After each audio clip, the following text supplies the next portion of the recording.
4.5 বিঘা জমিতে আলু চাষ করেন মুন্সিগঞ্জ সদরের বালেশ্বর গ্রামের জহিরুল হক। উৎপাদন খরচ 3,15,000 টাকা। পেয়েছেন প্রায় 500 মন আলু। প্রতি মনে খরচ প্রায় 636 টাকা। তবে বিক্রি হচ্ছে 400 থেকে 450 টাকায়। মন প্রতি লোকসান 200 থেকে 250 টাকার মতো। এই 50 কেজি আলু বস্তা 20 টাকা করে মাপছি। এবারকা 25 টাকা চাই না, পয়সা কম নেই। আর কোলেস্টোরের ভাড়া ছিল 240, কোলেস্টোরের ভাড়া করছে 280 এই বছর।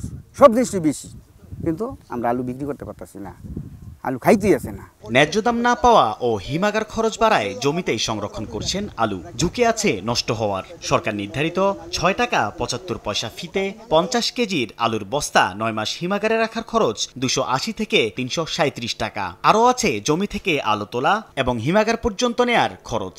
কোলেস্টোরে গেলে আধা মাইল দূরে টলি থাকে, সেই টলি আগে জায়গা আমরা যারা সিরিয়ালে আসি 2 ঘন্টা আগে 3 ঘন্টা আগে এই জায়গা আমরা পাই না। কৃষক বড় আকারে আর স্টোরে আলু থোয়ার মতন জায়গা নেই। পরিচয় প্রকাশে অনিচ্ছুক একজন হিমাগার ব্যবস্থাপক জানালেন 50 কেজির এক বস্তা আলু হিমাগারে রাখতে খরচ মাত্র 200 থেকে 220 টাকা। সেই হিসেবে কৃষকের কাছ থেকে মালিকরা 40 থেকে 53% পর্যন্ত মুনাফা করছেন।